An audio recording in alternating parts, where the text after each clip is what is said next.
నేను మీలో చదువుకున్న ఉంటే అడగండి. ప్రాక్టికల్స్ అంటారు దాన్ని. ఏమంటారు? ప్రాక్టికల్స్.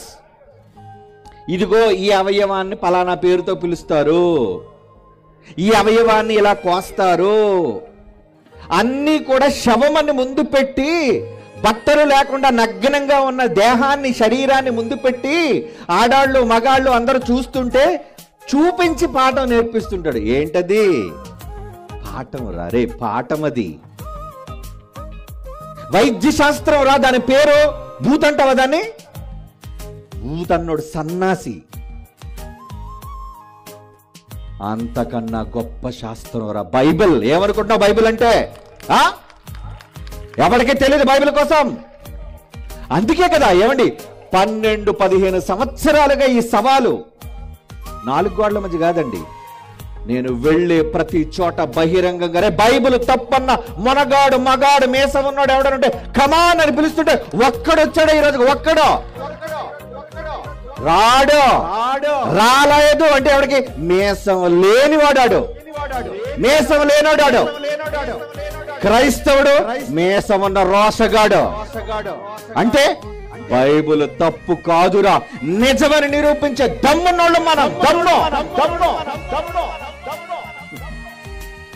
ఎవరు రాడండి, రాలేదు ఎప్పటి వరకు.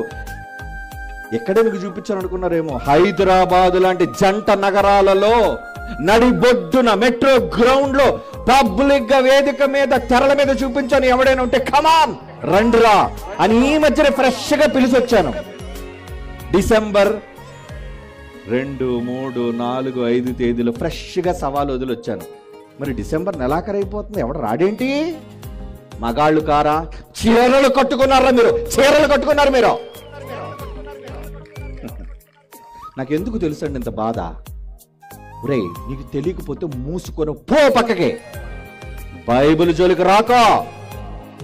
నేను మాట్లాడాలంటే నీ దగ్గర కూడా చాలా బూతులు ఉన్నాయి బిడ్డ.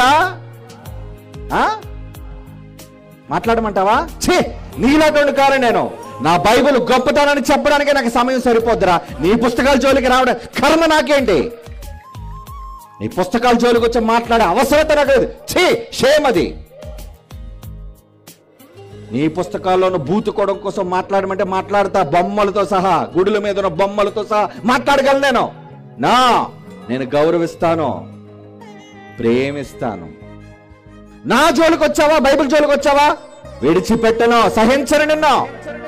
అందుకే ఏం చేయాలి? మూసుకొని పో. నీ దగ్గర గొప్ప ఉందా చెప్పుకోరా, చెప్పుకో. నీ దగ్గర గొప్ప ఏంటో. నా గొప్ప నేను చెబుతాను. ఏమండి, చందన బ్రదర్స్ ఇక్కడ చీర అమ్ముతాడు, అక్కడ బొమ్మన బ్రదర్స్ చీర అమ్ముతాడు. అవునా? ఇద్దరు చీరలే అమ్ముతున్నారు. మీరు ప్రేక్షకులు ఏం చేస్తారు? మీకు నచ్చిన దగ్గరికి వెళ్తారు. చందనవాడు అడుగుతాడట, ఆ బొమ్మనవాడు చీర చాలా చెత్త చీర అంటే, షటాప్, నువ్వు ఒకటి చెప్పడం, నువ్వు చీర అమ్ముతున్నావు కదా. అప్పుడు ఆడేమంటాడు? అదిగో ఆ చందనవాడు చీర చెత్త చీర, పనికిరాని చీర, నాణ్యత లేని చీర. ఈరోజు జరుగుతున్న దంద అదేనండి. ఒకడి మీద ఒకడు దుమ్మెత్తు పోసుకోవటం. నీ గ్రంథం తప్పు అంటే నీ గ్రంథం తప్పు, ఎందుకురా తప్పు అని చెప్పుకోవటం. ముందు నీ పుస్తకంలో ఉన్న మంచి ఏంటో చెప్పరా.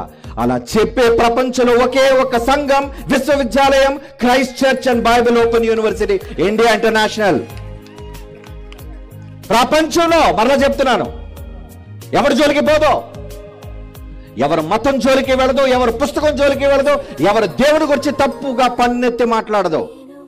నా దేవుడు జోలికి వస్తే మాత్రం ఓడించినంత వరకు నిద్రపోదు. ఓడించినంత వరకు. నీకంత దమ్ముందా నిరూపించే? కమాన్, సంతకం పెట్టిన దమ్ముంటే సంతకం పెట్టరా కండిషన్లకి. నిన్ను ఓడించేస్తాను, ముందే చెప్తున్నాను. దేవుడు పిల్లలారా, బైబిల్ బూతు పుస్తకం అట. ఏమర్థమైందిరా నీకు? బూతులు కావురా. ఈ సమాజాన్ని బాగు చేయాలి అంటే ఏం తప్పు మనిషి చేస్తున్నాడో ఆ తప్పుని ఎత్తి చూపించాడు. ఒరే, ఇలా చేస్తే తప్పు. ఒక అన్న తన చెల్లితో పోకూడదురా. ఒక కుమారుడు తన తల్లితో పోకూడదురా. కన్న బిడ్డను చెరచకూడదురా. ఇది చెప్పిందిరా బైబిల్ శాస్త్రం. ఫలానా వాడు తప్పు చేస్తే ఇదిగో ఫలానా దగ్గర ఇలాంటి తప్పు జరిగింది అని హెచ్చరించింది బైబిల్. తప్పును గూర్చి చెప్పినంత మాత్రాన తప్పు కాదది, తప్పుడు గ్రంథం కాదది. ఒక తప్పును కూర్చొని చెప్పిన చట్టం, ఇండియన్ లా ఎలాగైతే తప్పుడు పుస్తకం కాదో, సమాజంలో మనిషి చేసే తప్పులను చెప్పి ఎత్తి చూపించి సరిచేసే పుస్తకం రా బైబిల్. అదెలా తప్పుడు గ్రంథం అవుతుంది, బూతు గ్రంథం అవుతుంది? దేవుని పిల్లలారా, కనుక పరీక్ష పాస్ అవ్వాలి అంటే బైబిల్ చదవాలి. బైబిల్ చదివిన వాడే ఉత్తీర్ణుడు, ర్యాంకర్ అవుతాడు. చనిపోయిన తర్వాత ఏం జరుగుతాడో తెలుసుకుంటాడండి. తెలుసుకున్నాడు భయం ఎందుకు ఉంటుంది చెప్పండి? చచ్చిపోయిన తర్వాత ఎక్కడికి వెళ్ళిపోతాము తెలుసు అనుకోండి మనకి. ఏమంటే మీకేం ప్రశ్న ఉంటుందా? ఏం ప్రశ్న లేదు. అయినా పరీక్షకి వెళ్తున్నానండి, నాకు అంతా తెలుసండి, రాసేస్తాను, ఏ పరీక్ష వచ్చినా ఏ ప్రశ్న వచ్చినా పాస్ అవ్వగలను నేను అని ఎలాగైతే ధీమా నువ్వు వ్యక్తపరుస్తావో, అలాంటి ధీమా కలిగిన వాడు బైబిల్ చదివిన వాడు.